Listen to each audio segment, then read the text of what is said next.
So okay, the next numericals are on the topic stoichiometry of reaction. तो अभी हम solve ही कर रहे हैं, बहुत ज़्यादा थे तो सारे तो नहीं हो पाएंगे, तो कुछ मैंने आपको लास्ट वीडियो में करवाए थे, कुछ अभी कर लेते हैं, ठीक है। तो सॉल्व में this question is the current market prices of aluminium, zinc and iron. आपको ये बता रखा है कि एल्यूमिनियम, जिंक और आयरन, इनकी बाजार के अंदर क्या कीमत है वो आपको दे रखी है, दैट इज पर केजी के हिसाब से दे रखा है। इसकी 20 रुपए पर केजी है। Zinc is for 16 rupees per KG, ठीक है। And iron is for 3 rupees per KG, ठीक है। Iron is 3 rupees per KG, ये कीमत दे रखी है कि अगर आपको 1 किलो एल्यूमिनियम चाहिए तो 20 रुपए, जिंक के लिए 16 और आयरन के लिए 3 रुपए देने होंगे। पूछता क्या है, if hydrogen is to be prepared by the reaction of one of this metal with H2SO4। आप हाइड्रोजन बनाना चाहते हो इन तीनों मेटल से H2SO4 की साथ इनकी रिएक्शन करवा के। जैसे फर्स्ट के केस में एल्यूमिनियम प्लस में H2SO4 gets converted into Al2SO4 thrice plus hydrogen इस रिएक्शन से। इसमें आप ये करना चाहते हो zinc plus H2SO4 gets converted into ZnSO4 plus hydrogen gas.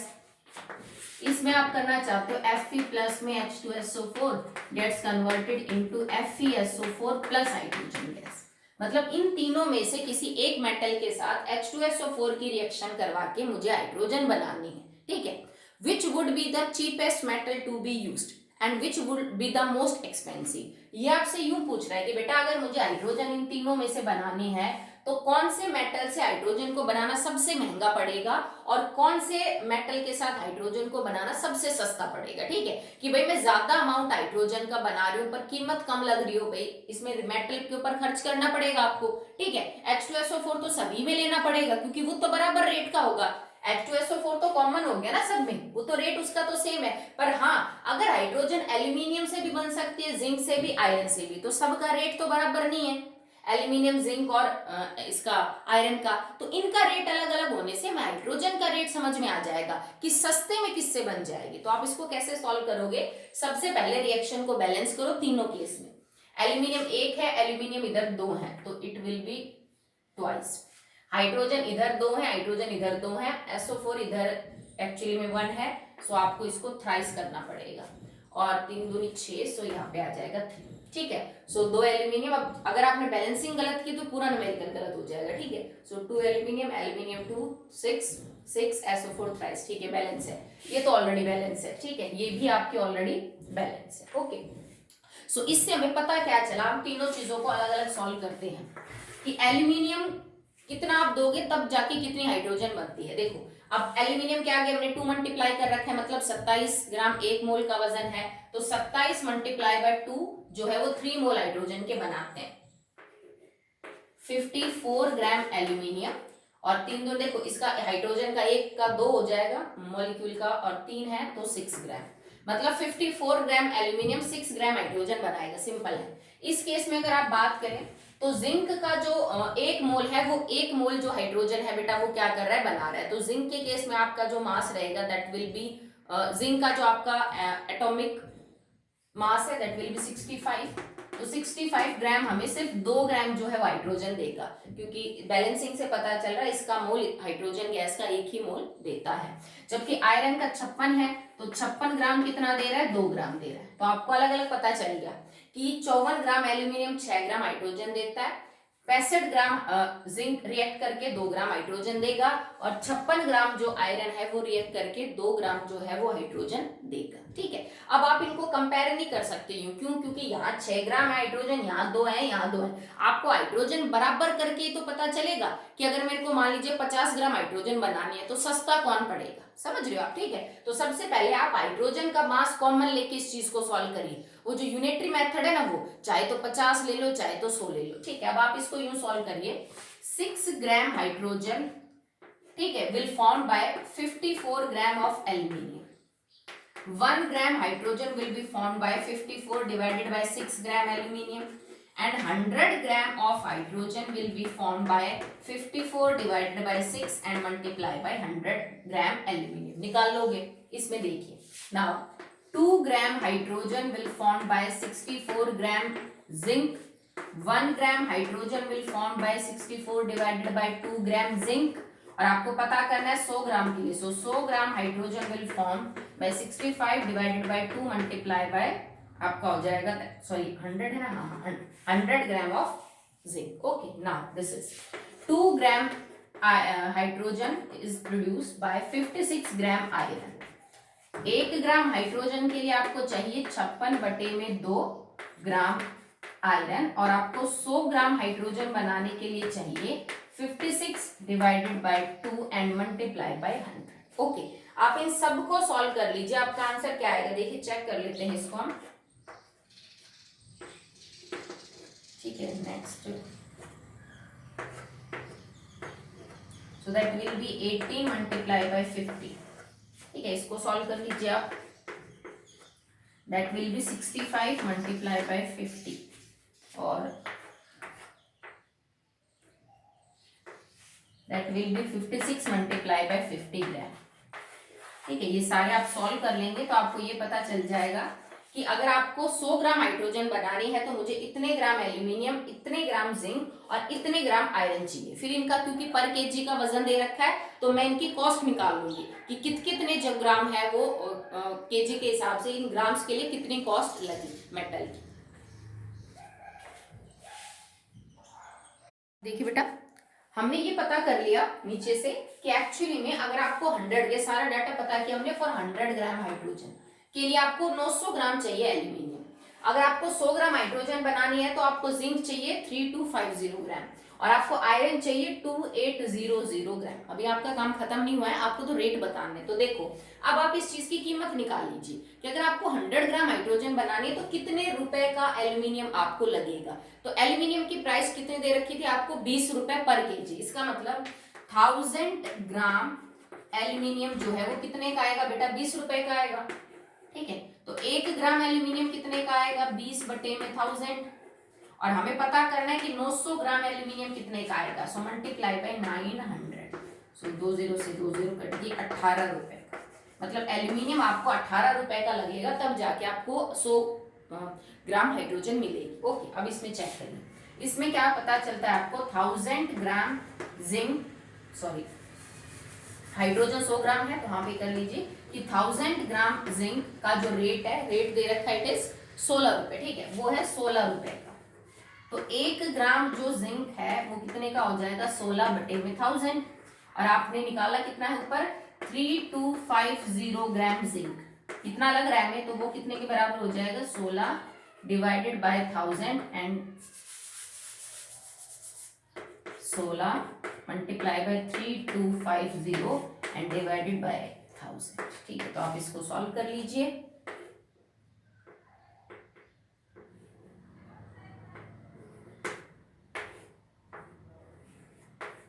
Next ये सॉल्व होगा 65 इट इज.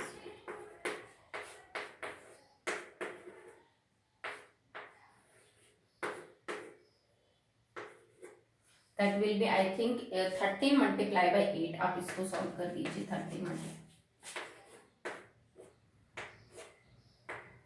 1 सेकेंड,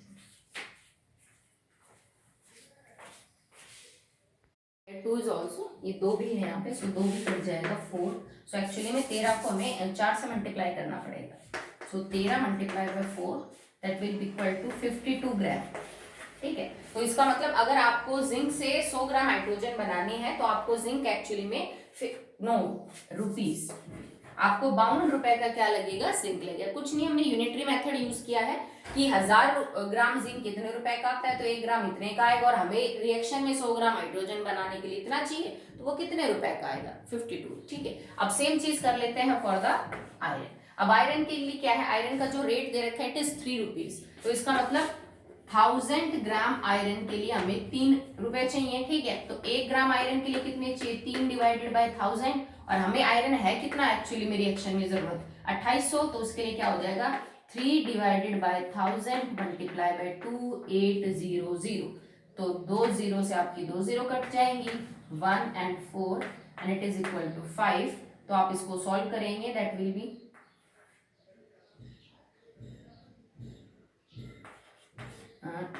5। तो आप इसको सॉल्व करेंगे तो इट विल बी 8.4। ठीक है, तो आपका जो आंसर आ जाएगा दैट विल बी 8.4। तो देखो आयरन कितने पैसे का लगा, 8.4 रुपीज का। आपका जिंक कितने रुपए का लगा, 52 रुपीज का। जबकि आपका एल्यूमिनियम कितने रुपए का लगा, 18 का। तो सबसे सस्ता कौन है हाइड्रोजन को बनाने के लिए? सबसे सस्ता है आपका दैट इज आयरन, और सबसे महंगा आपको पड़ेगा दैट इज जिंक। ठीक है, तो आप निकाल सकते हो, स्टीचोमेट्री के ऊपर बेस्ड है ना। इस न्यूमेरिकल को हम सॉल्व करना इमेजिन में नहीं कर सकते अगर आपने इसमें बैलेंसिंग नहीं की। तो बैलेंसिंग से हमें यही तो हम बता रहे थे कि क्या पता चलता है स्टीचोमेट्री से कि कितना प्रोडक्ट बनाने के लिए आपको एक्चुअली में कितना रिएक्टेंट जो है वो लेना है। अब मान लो किसी फैक्ट्री के अंदर आप हाइड्रोजन गैस को बना रहे हो बहुत बड़े पैमाने में, तो वो तो फैक्ट्री का मालिक तो यही सोचेगा ना कि मैं ऐसा कौन सा मेटल यूज करूं कि जो सस्ता पड़े मेरे को और फिर भी हाइड्रोजन। अब देखो हर मेटल 100-100 ग्राम हाइड्रोजन दे रहा है, इससे तो कोई फर्क नहीं पड़ता ना कि एल्यूमिनियम रिएक्ट करेगा तो हाइड्रोजन दूसरी निकलेगी और मैग्नीशियम करेगा तो दूसरी। हाइड्रोजन तो सब में सेम ही है। ठीक है, बट हम आयरन से क्यों ना बनाए जब हमें वो इतना सस्ता पड़ रहा है, बजाय कि मैं जिंक को लेके बनाऊं जो हमें इतना महंगा पड़ रहा है। तो इसी से हमें जो है वो बेनिफिट होता है। ओके, आगे आपको समझ में, देखो मैंने कल भी कहा था थोड़े लंबे पढ़ते हैं, बाकी है सिंपल, कर आप वैसे ही सकते हो। तो जैसे 3 एलिमेंट दिए तो आपको एक्चुअली में 3 इक्वेशंस को सॉल्व करना पड़ गया। सिंपल है, आप आराम से कर सकते हो। Now, the next numerical is what mass of slaked lime would be required to decompose completely 4 gram of ammonium chloride। कहता है कि आपको slaked lime कितना लगेगा अगर आपको 4 ग्राम अमोनियम क्लोराइड को डिकम्पोज करना है। तो सबसे पहले तो इक्वेशन लिखेंगे स्लेक्ड लाइम की अमोनियम क्लोराइड के साथ। ओके, सो CaOH ट्वाइस प्लस NH4Cl। तो ये एक सॉल्ट है जो कि एसिडिक है बिकॉज एक स्ट्रॉन्ग एसिड का है HCl और weak base ammonium hydroxide. React with the base, एक एसिडिक सॉल्ट एक बेस के साथ रिएक्ट कर रहा है तो reaction will be neutralisation, acid base. ठीक है, सॉल्ट और वाटर बाहर निकलेगा, so it will form CaCl2 plus NH3 and plus H2। ठीक है, तो ये आपकी इक्वेशन होगी। तो सबसे पहले तो आपको इक्वेशन समझनी है कि होगा क्या, फिर नेक्स्ट स्टेप बैलेंस करेंगे इसको। तो देखिए कैल्शियम 1 है, कैल्शियम 1 उधर, क्लोरीन इधर 1 है, इधर 2 है, तो हम इसको कर देंगे ट्वाइस। ठीक है, नाइट्रोजन इधर 2 है, उधर 1 है, तो नाइट्रोजन को इधर कर देंगे डबल। तो नाइट्रोजन बैलेंस हो गई, क्लोरीन बैलेंस है, कैल्शियम ऑलरेडी बैलेंस है, ऑक्सीजन और हाइड्रोजन बचते हैं। तो हाइड्रोजन को देखिए 2 इधर है और 4 दूनी 8 हो तो 10 है बेटा एक्चुअली में, और यहाँ पे हो गए 6 और यहाँ पे 2 है, सो आप इसको 2 से मल्टीप्लाई कर दीजिए, हो गई बैलेंस आपकी 6 और 4। ठीक है, अब ऑक्सीजन की बात करते हैं तो ऑक्सीजन यहाँ 2 है और ऑक्सीजन यहाँ पे 2 है, तो इसका मतलब आपकी reaction now it is balance. तो रिएक्शन बैलेंस है। अब ये यूं पूछ रहा है कि आपको कितना कैल्शियम हाइड्रोक्साइड लगेगा अगर आपको 4 ग्राम अमोनियम क्लोराइड को डिकम्पोज करना है। तो ये वजन में पूछ रहा है ना, मास में क्वेश्चन पूछ रहा है, तो अब हमें मोल्स तो साफ नजर आ रहे हैं कि कैल्शियम हाइड्रोक्साइड का 1 मोल चाहिए 2 मोल अमोनिया क्लोराइड को डिकम्पोज करने के लिए। मैं इस मोल को मास में कन्वर्ट कर लेती हूँ। ठीक है, तो कैल्शियम हाइड्रोक्साइड का मॉलिक्यूलर मास निकाल लेंगे पहले, तो दैट विल बी 40 प्लस में O और H का निकाल लेते हैं, तो ऑक्सीजन का 16, 16 और 1 17 और 17 दूनी 34। तो आप इसको सॉल्व करेंगे तो आपका आंसर आ जाएगा 74 ग्राम, मतलब इसका मॉलिक्यूलर मास है 74 ग्राम। अमोनियम क्लोराइड का निकाल लेते हैं पहले 1 का, फिर उसको डबल कर देंगे। तो देखो NH4 का कितना हो जाएगा बेटा, नाइट्रोजन का होगा 14, 14 और 4 हो गया 18, 18 प्लस में 35.5। ये तो एक अमोनियम क्लोराइड का जो है बेटा वो मास हो जाएगा। आपको इसको क्या करना है ट्वाइस, तो इसको मल्टीप्लाई कर देना 2 से, आपका आंसर आएगा 107 ग्राम। कर लोगे इतना तो सिंपल है, कर सकते हो। कैल्शियम क्लोराइड में 40 प्लस में 71 कर देंगे क्योंकि 35.5 गुणा में 2 करना पड़ेगा, सो दैट विल बी 71। आपका आंसर आ जाएगा 111 ग्राम, इसका मॉलिक्यूलर मास आ गया। नेक्स्ट अमोनिया का, तो अमोनिया का कितना है 14 और 3 17 और 17 को फिर हम 2 से गुणा कर देंगे तो 34, तो आपका आंसर आ गया 34। देखो मैं मॉलिक्यूलर मास को सीधा जो नंबर है उससे मल्टीप्लाई कर रही हूँ ताकि मुझे एग्जैक्टली पता चल जाए कि कितना ग्राम रिएक्टेंट कितना ग्राम जो प्रोडक्ट है वो बना रहा है। अब वाटर के 2 मोल है तो 1 का 18 तो 2 का कितना हो गया 36 ग्राम। इसमें एक्चुअली में आगे ये भी पूछ रहा है and what would be the mass of each product. पहले तो ये बताइए कि 4 ग्राम अमोनियम क्लोराइड के साथ रिएक्शन करने के लिए कितना कैल्शियम हाइड्रोक्साइड चाहिए, और फिर ये कहता है कि बाकी जो प्रोडक्ट है वो भी कितने बनेंगे ये भी समझेंगे। तो सबसे पहले ये देखो, अब आपको क्या पता चला, 74 gram of calcium hydroxide react with 107 gram of ammonium chloride. इसका मतलब 107 ग्राम अमोनियम क्लोराइड के साथ रिएक्शन करने के लिए हमें 74 ग्राम CaOH ट्वाइस चाहिए। तो 1 ग्राम के लिए कितना चाहिए होगा, बटे में 107, और हमें पता करना है 4 ग्राम के लिए कितना चाहिए, तो मल्टीप्लाई बाय 4 ग्राम। ठीक है, इसको आप सॉल्व कर लोगे तो आपका सारा कटपिट के आंसर आ जाएगा, that will B 2.766 gram. Simple है, इसमें कोई भी ऐसी अलग चीज नहीं, कुछ चीज नहीं। पहले मोल कॉन्सेप्ट यूज किया, फिर उसको मास में कन्वर्ट किया, ये पता किया कि कितना वजन इसका कितने वजन के साथ रिएक्ट करता है, फिर 4 ग्राम के हिसाब से जो है आपका आंसर वो निकाल लिया।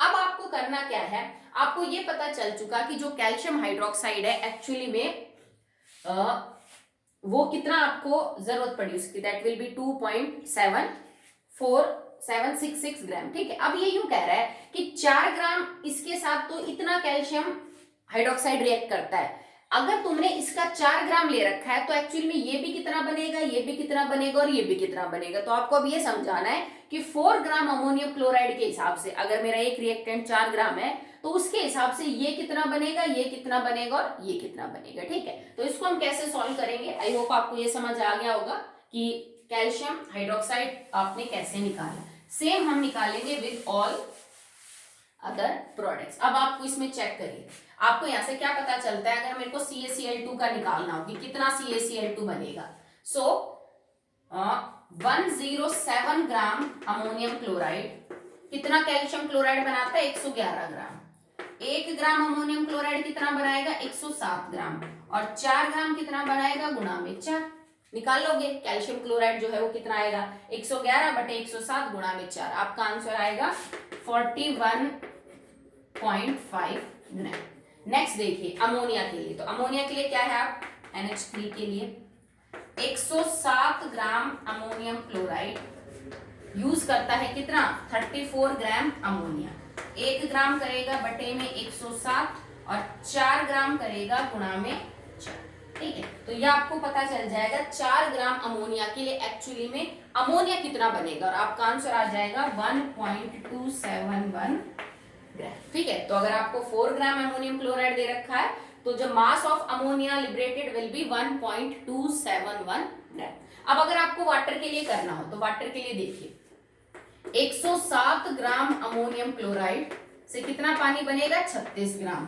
तो 1 ग्राम से कितना बटेगा, बनेगा बटे में 107, और पता करना है 4 ग्राम के लिए कितना बनेगा, सो मल्टीप्लाई बाय 4। तो ग्राम से ग्राम कट जाएगा, आपका ये वाला सॉल्व हो जाएगा, and next answer will be your 1.3458 ग्राम। ये आपका जो आंसर है वो आपका निकल जाएगा। तो सिंपल है, देखो लास्ट वाले की तरह इसमें भी जैसे पहले इसने इसका मास निकलवाया, फिर इसका, फिर इसका, फिर इसका, तो हमें 4 बार कैलकुलेशन करनी पड़ेगी। बात वही है इसमें, चाहे आप एक प्रोडक्ट का निकाल लीजिए या 5 का निकाल लीजिए, चाहे एक रिएक्टेंट का पता कर लो या 2 और का पता कर लो। ठीक है, तो ये थोड़े लेंथी हो जाए, बाकी पैटर्न बिल्कुल सेम है, वही चीज रहेगी। 1-2 न्यूमेरिकल ऐसे भी मिलेंगे जिसमें आपको परसेंटेज प्योरिटी पता करनी होगी, परसेंटेज इम्प्योरिटी पता करनी होगी, बेटा इसने इसके साथ रिएक्ट किया, बताइए रिएक्टेंट कितना प्योर था कितना इम्प्योर था। ठीक है, तो बाकी आप कर लेना सॉल्व। आज का आपको होमवर्क रहेगा सॉल्व न्यूमेरिकल्स, कल से हम अनसॉल्व करेंगे इसी टॉपिक। ओके बेटा।